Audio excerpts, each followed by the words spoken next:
I have to say that I found this year for film to be actually rather exciting. A lot of diverse films in terms of subject matter, in terms of everything from social satire to murder mysteries to science fiction to popcorn adventures and, of course, 36-year-old sequels in the case of Top Gun Maverick. But my number 10 top 10 movie of the year is Glass Onion. Rian Johnson returning to form with more of Benoit Blanc's coming back for a second time, totally different milieu, totally different cast of characters. This is a wonderful movie. And, what I really liked about this film is, it felt like I love the Agatha Christie movies that Kenneth Branagh has been remaking.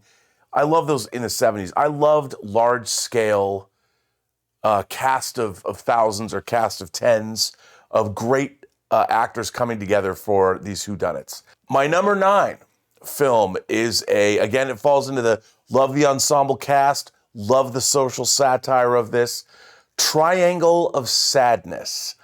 Here's a movie that I didn't quite know what I was going to think of it when I saw it. I like the director's previous work, movies like Force Majeure, which I really liked. Own it on Blu-ray. I know that surprises none of you. But this was a film that really delved into what does it mean to be privileged? What does it mean to be wealthy? Or how does having wealth not matter when the shit hits the fan? And this film I thought was funny, darkly hilarious, and I found it very surprising, and I didn't know it was going to go. My number 8 film is actually a remake of Akira Kurosawa's Akiru, and it is called Living. And like the original, it is about a man played by Bill Nye in a tour de force performance, a man who discovers he's going to die. He's going to die, and he has not really done much with his life. He's lived sort of a fairly buttoned up life. He's never really achieved anything extraordinary, and he decides that he's going to do something that is going to give his life meaning, that he's going to leave a legacy that hopefully will let people remember him or even know he was even there. And like Kurosawa's original, this is a wonderful movie. Bill Nye is incredible in the role, and it's very poignant, it's very moving, and it will certainly make you think and take stock in your own life. My number 7 film is Germany's entry into this year's Academy Awards. It is a new adaptation of All Quiet on the Western Front. This is, if you've seen the original, it's a devastating film, but I have never seen anything like this. The harsh, horrible, cold brutality of World War I don't think has ever been shown as graphically and as disturbingly as it was shown in this film.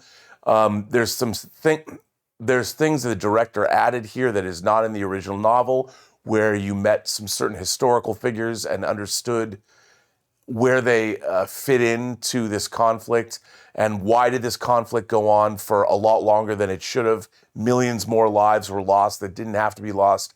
This is an incredible film. It's one of the great war films I think I've ever seen. Not an easy watch, and it's on Netflix. How come this film did not get a theatrical release?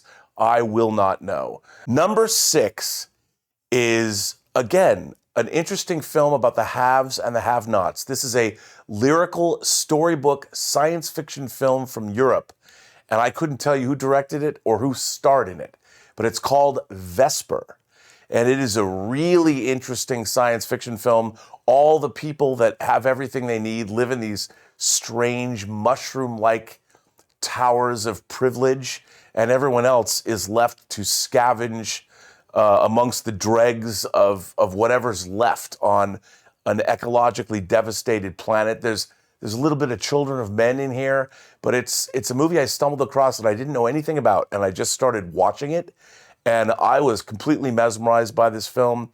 For those of you who like dystopian science fiction with a slightly fairy tale bent, it's not like City of Lost Children, but it has that kind of a feel. It's definitely European science fiction at its finest. Look, I love dystopian sci-fi, and this is a wonderful movie. So number 6, Vesper. Find it. It's streaming. Watch it. You won't soon forget it. Everything, Everywhere, All at Once. This is a wonderfully imaginative film, and obviously the joke is that it is the best of the multiverse movies released this year. It is a much better, actually, it's a much better examination of the concept of the multiverse than Doctor Strange was.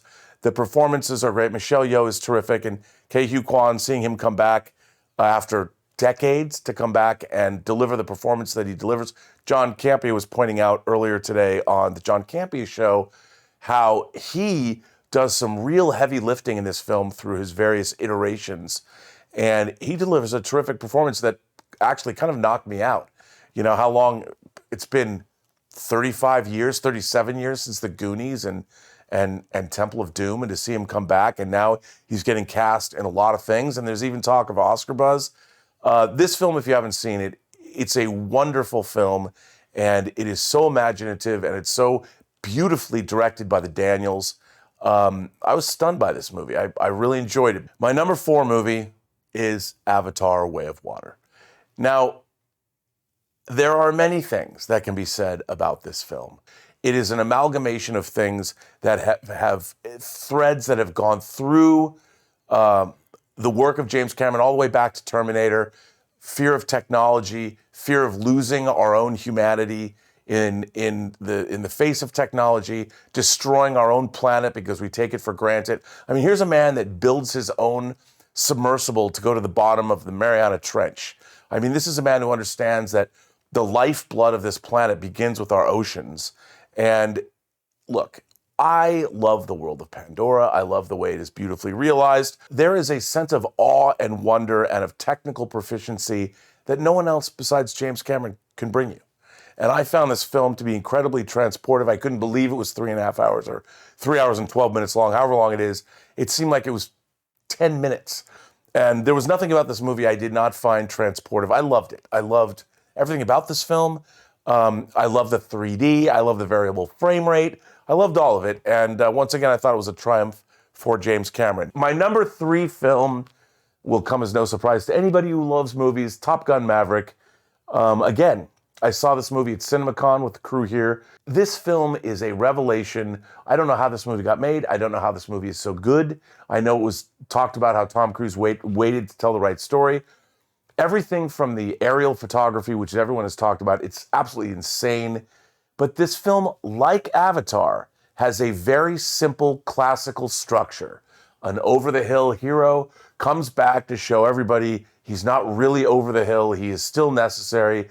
He helps the young whippersnappers learn a thing or two, and in doing so, he himself is actually helped a little bit. I don't think I've ever had as much fun in a theater as I've had with this movie. And I've owned it on physical media as well. It's the greatest 4K disc I think that's ever been released. I must have watched it 6 or 7 times at home. I mean, I just put it on as comfort food. There's nothing about this movie I don't like. I even love the Lady Gaga song at the end. And it's got a P-51 Mustang, which was my favorite plane World War II American aircraft. And this movie's like, it's aerial pornography, and I'm there for it. My number 2 movie is a Korean film, Decision to Leave. And it is a story of a police detective who is investigating the murder of a man whose wife may or may not be the murderer. And he gets involved with her on a very interesting, introspective odyssey that takes you places you might not think you'd be going.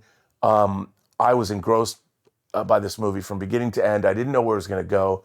This is a much more quiet film, and it requires, I will say, you have to pay attention. It's a long film, but it takes you on a journey very much worth going on, and I loved this movie. My number 1 movie of the year is Tar. It's Todd Field coming back after his last film, which was Little Children in 2006, that also knocked me out.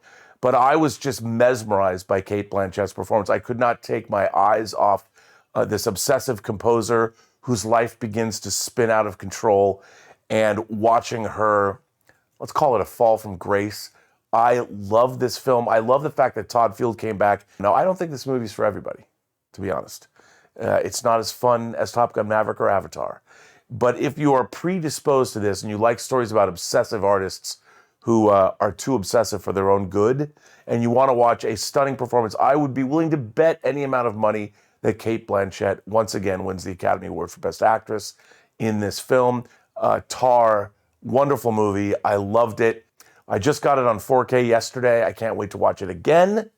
I love this movie.